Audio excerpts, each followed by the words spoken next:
Alright YouTube and Rome Total War fans, we're going to start out the weekend with some Rome Total War online action. Don't worry, I'll get back to the campaign soon enough, but I kind of want to deliver some of the online battles. I'm playing as the Julii Romans, and I have as my army, I accidentally took an urban cohort, so I know a lot of you may mock me for that, as I'm highly opposed to using them. I meant to get a Praetorian, ended up with an urban for my general. I have, other than that, 4 Legionary cohorts with gold upgrades, and 1 Legionary first cohort, which I think has silver upgrades. I have, let's see, looks like 5 units, yeah, 5 units of archers with gold attack, and then 4 units of Legionary cav, and they have, it looks like, yep, gold upgrades on them. Now, Legionary cav, let me discuss them for a minute. I brought Legionary cav and Legionary cohorts in order to try and balance it a little, because I think that with urban cohorts, Rome is too powerful, and Praetorian cav. Now, that being said, my opponent who's playing as Macedon still has an uphill battle. His name is Joe Kerr, and let's take a look at his army. He also has 5 units of archers, he has 5 units of royal pikemen with gold upgrades, and then he has 5 units of companion cav with gold upgrades. So he has 1 more unit of cavalry. Mine are qualitatively a little better. I have 1 more unit of infantry, and our infantry are just about square as far as their power. So I'm going to have to use 1 of my units of infantry to support my cavalry. Now here, he did a Phalanx Charge, and the best way to counter a Phalanx Charge and to actually get some pilla is to halt your men immediately, and that'll kind of disrupt their Phalanx Charge. So I pushed halt. I had my men on and fire at will, so as soon as my men stop, they're going to start getting off volleys of pilla here. So you can see that I get off a pretty darn good pilla volley. Killed quite a few of his men in some of these units, at least took him down 10 or 20 men, which is what you want. And then over here we started a cavalry fight. He quickly routs 1 of my legionary cavalry because he got a really good charge on it. But companion cavalry aren't near as good in a melee fight, and these guys have shields and swords, and so these companion cavalry are going to get bogged down. On the opposite flank, I have my legionary first cohort assisting 1 of my legionary cavalry units, and we're chopping down 1of those companions. And my opponent did have a free unit, and he's going to go ahead and use it to rout my rightmost unit of legionary cohorts here. He had them boxed in. So right now, the battle is not going super well for me. And here he's going to charge in and do another hammer and anvil and try and just wrap me up. But my legionnaires hold out because he didn't really get a full charge. And now you can see I've actually won the cavalry battle on that flank. I have won the cavalry battle on this flank, and I can now bring my legionary first cohort to bear. And then on his right flank, I had him outflanked very badly, and his royal pikes are losing right there. And it's about equal right here in the center, but he's driving in hammer and anvils to try and redress that. Now let's take a look at what I'm doing with my cavalry. This is a critical moment. I have to move very quickly. I'm going to mop up his archers extremely fast, and just kind of get them out of the way so that they can't keep causing damage. And then I'm going to bring my cavalry back to assist my beleaguered infantry. And at this point, I was upset that I had accidentally brought an urban cohort, but after seeing the way the battle started for me, at this point I was very happy that my general was in an urban cohort unit, or else he very well might be dead. So here I charged in a whole bunch of legionary cav and got a rout on 1 of his beat up pike units, but he still has 1 unit here, his general unit, that is fighting, and still has over 100 men. And it's still very much a close fight. The only difference is my opponent has very little cavalry left, and so their usefulness is limited. And here he is trying to make some usefulness of them, but there's just not enough numbers for him to cause an easy panic amongst my men. Now my first cohort is holding its own out here with his royal pikes, and here I'm trying to even the odds by kind of cyclo-charging my cavalry. I charge with 1 unit and then another and then another, and kind of hoping that the non-stop hits will rout his men. And still his general unit holds out. It's down to half strength though. His last unit of companions routs. And I have my last couple of units of archers that I switched to flame mode. And I'm going to go ahead and start hitting his royal pikes with flaming arrows because I need to damage their morale. This is a very close fight indeed. I said my opponent's last companion unit, apparently he had 1 regroup. And he charged it on my legionary first cohort, which still has 78 men. And so I still have plenty of men to hold out. And that cohort also helps give morale boosting effects to the rest of my army. So there's my legionary cav doing its work. The infantry fight has now turned into my favor, and even though my opponent has another unit of cavalry to use, He's just a little bit too late, because there goes his general unit of Royal Pikes. And so he was a little too late on that charge there. And of course that's an urban cohort, and so they mess his cavalry up real fast. And his last unit of pikes there, seeing all their friends rout, decides to rout as well. That's pretty much the end of the fight, but again, it's a very close one. I'm not real skilled at using Rome. I don't use them very often. And plus, like I said, I tried to bring a bunch of legionary cohorts to try and level the playing field, and that being said, Rome is still extremely powerful even with those units. As you can see, I made a number of micro mistakes, but the strength of my units managed to save me in several spots, especially my general being in this urban cohort unit made him extremely powerful. So he's got some regroup pikes that he's going to bring into the fight here. And if you look here, my urban cohorts are like taking no losses up against these pikes. That's why they're so dang hard to beat, is they have such high defense stats that they can just sit there and take a walloping and stand their ground. So there we go, we've routed those regroup pikes. My opponent has some troops that are regrouping back here at the edge, but he goes ahead and admits defeat. So I hope you enjoyed that battle. It was a very good one. My opponent was quite skilled. I was impressed with his playing. He fought hard, and it was only an average victory for me.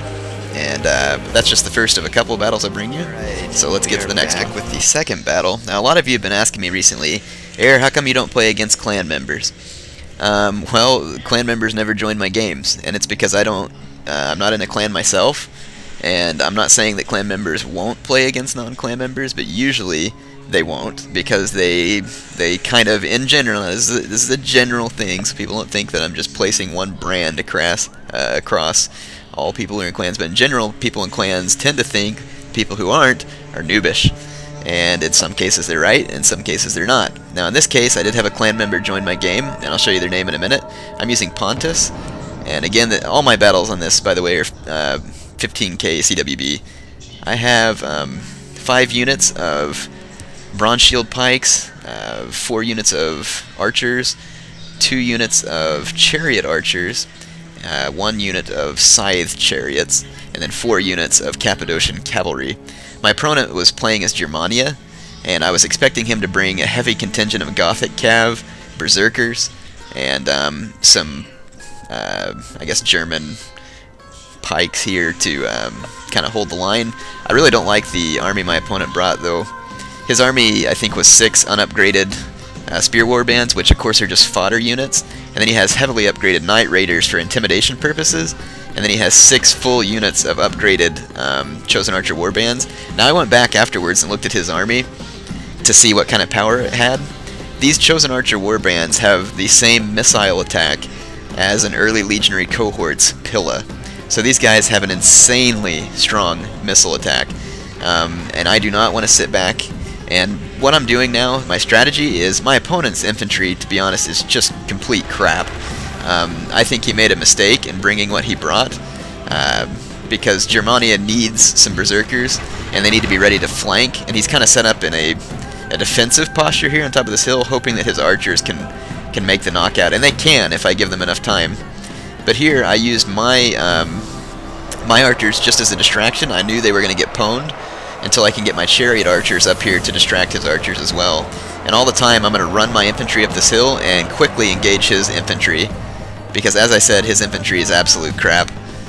Even with the upgrades, in a head-on fight, these Knight Raiders will get absolutely destroyed by my pikes, so unless he gets to the flanks, he's going to get wasted. But if he attempts to go to the flanks, those Knight Raiders are going to meet up with the solid steel wall known as my Cappadocians. And so my opponent really should have brought cavalry, because he now does not have the mobility to get to my flanks. And let's watch how long it takes me to own these German spear warbands. See, they're already down, let's see, 20 men now, and my guys haven't lost that many. So I have my pikes out of guard formation, which means they're going to push right on through those German spear warbands.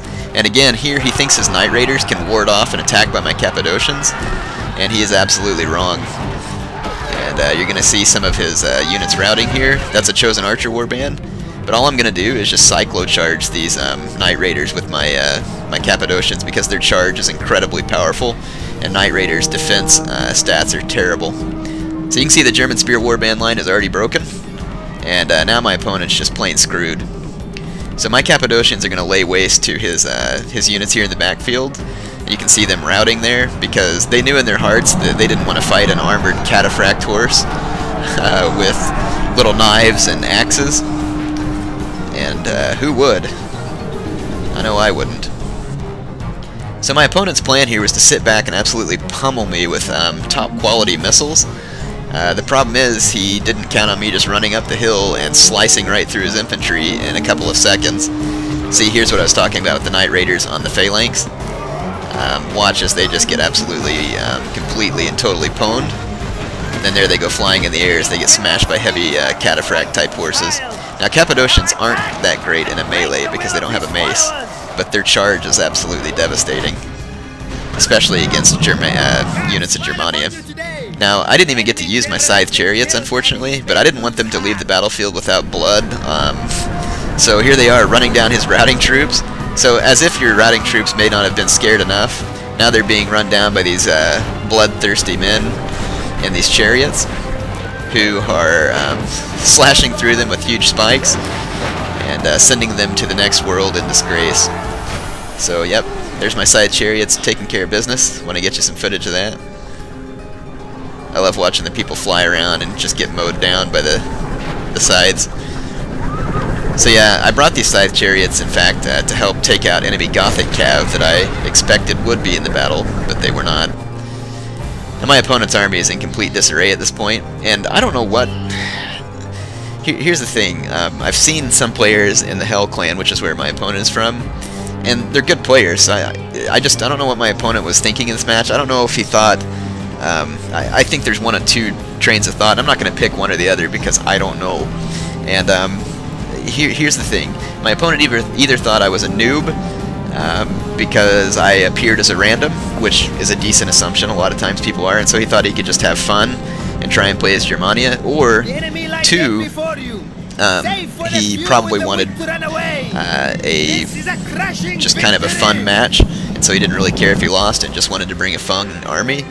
But in any case, the army he brought did get owned by my Pontic army, and so his army did have a lot of missile strength, but the problem was he just did not have any defense against my heavily armored cavalry, and so he was unable to flank my troops and just got cut down. Good game to my opponent though. Hell, HOA, I guess NUM, Gemini. It was fun, and let me get you the last replay. Alright, I am playing as Numidia. In this last battle, I haven't played as Numidia in a long time, and so I set the map as the Syrian Flats because my units that do get desert bonus, I wanted them to have that desert bonus. Now the Numidians' power lies in their skirmishing and in their superior light cavalry, and of course the camels are also good in a cavalry fight. And I also brought 3 units of these desert infantry spearmen, which get a bonus in the desert. Now let me tell you how I upgraded my troops. I gave them silver upgrades. Now this is all my infantry. Silver upgrades with 2 chevrons, and the chevrons are in order to keep them to where they'll stand their ground longer, because Numidian troops have terrible morale. I have 2 units of slingers, 5 units of archers. I want a heavy skirmishing component, and my cavalry consists of 2 long shield cav, gold, a general's armored bodyguard with no upgrades, and then 2 units of these Numidian camel riders. And they have gold upgrades. Now, camel riders are excellent versus cavalry. Not as good at hammer and anvil and other things, but very good against horse cavalry. Now, I started to move up immediately and then realized my opponent brought a rush army. He has 6 units of these Phalanx pikes with gold upgrades, and he is hoping to go for a knockout blow and then try and run down my skirmishing troops, because he knew that going against Numidia that I would be heavy on skirmishers. And then he's brought a whole backline of militia hoplites to ward off any flanking or rear cavalry charges. So I immediately halted my troops. I tried to run my slingers back, but they didn't respond, annoyingly. They moved back a little bit, but then ended up getting caught in his Phalanx Charge, and I got my units to get off at least 1 round of Pilla, and that does cause some pretty severe damage to the Phalanx Pike troops. And that's what I needed. I needed some pretty bad damage so that my troops could stay in the fight longer. So you can see there he has more infantry than me in the front line, and so I need to take some quick action or else my legionnaires are going to get owned. So I charge my desert infantry into his militia hoplites, and in the desert, I actually think my desert infantry can win that fight. And if his horses charge, which they will, I can simply turn around and fight them with my spear infantry, which is what I wanted to do anyway. So here his cavalry's charging. I turned my desert infantry around just in the nick of time. And again, this is why I gave him the chevrons, because I wanted him to stay in the fight. And then the coup de grace here is me charging in my camel riders, who are going to have a morale effect on these Thracian cavalry. Let's take a look at the other wing. The other wing has gotten extremely messy. My opponent had Phalanx troops here, so I had to be very careful with my cavalry. I lost some of my long shields, but I was able to, for the most part, defeat his cavalry on this flank. And I've also pulled my archers back, and I'm using them to help shoot some of the enemy cavalry. But again, look, I have to be extremely careful. I actually make a micro mistake here, but I'm going to rectify it as quickly as possible. Now let's take a look at the infantry fight. My opponent's doing very well in the infantry fight because his phalanx troops are superior. Now he did just lose his general, but his troops aren't real affected by it because they're glad to see my troops routing, it says there. So I need to hurry and rectify this losing situation. I am winning though on my left flank. And here I drive in the first hammer and anvil attack with my camel riders. He's ready for it, and I don't have much infantry here. It's really just more of a distraction to try and get his forces to quit attacking me for a moment. Once again, I have to pull my my cavalry away from his pikes. I turn my archers onto flame arrows, and you can see that they have scared off a whole horde of his militia hoplites. And that's the reason why I turned on my flame arrows, is because I wouldn't have to do much damage to militia hoplites in order to rout them. And then check this out. This unit of phalanx pikes right here also got scared from flame arrows, and they started to run away, and then it's just a giant chain rout. So I got really lucky there. That's one of the things that's bad about phalanx pikes, and of course militia hoplites we all knew. But phalanx pikes don't have good morale, and if you can get some of them routing, it scares them, and they'll all take off running. So he does have two units that decided to stay and fight rather than wetting their pants. And here they are, and they're doing pretty well, but it says shaken. They're unhappy over the casualties they've taken. And then they're going to go ahead and rout because I charge in the remnants of my cavalry. So now it's just a matter of mopping up any regrouped enemy troops, and my opponent still has a ton of troops on the field. It's just that a lot of them are in the process of routing, and so I need to keep the momentum going, because you can see these troops coming back are still wavering. So they're not going to last long if I can just get a hold of them. So see, here they come, they attack me, and they'll rout momentarily. So those are just militia hoplites. There comes the flame arrows, they're back to wavering. Of course, they only made it up to shaken. One unit of them routs, and the rest are going to rout pretty quickly here too. That's a more even fight, of course. My legionnaires could easily win a fight against militia hoplites. Phalanx pikemen are better, though, than these Numidian legionnaires. I guess better is a matter of opinion. If you're not getting a head-on attack, they're better. Alright, so now, like I said, it's just a matter of chasing the routing enemy units off the field, and so I'm going to bring my remaining cavalry up. I don't want these guys to be able to regroup, because I really don't have much infantry left. I do have a lot of archers, and can probably win the fight with just my archers. But again, I don't want to give my opponent that opportunity. So my opponent brought a creative army here. He had a good idea, it just didn't work out. As soon as I got that panic spread through his Thracian troops, it was contagious. And have given you a victory today. So there we go. That's the last of the Thracian threat being driven off the field by my cavalry. It was only an average victory for me. Good game to my opponent, FKSF. I really enjoyed that one. Kind of a couple of different factions there for you. Hope you enjoyed these online battles. Good way to kick off your weekend, and I will be back with more videos for you in the future.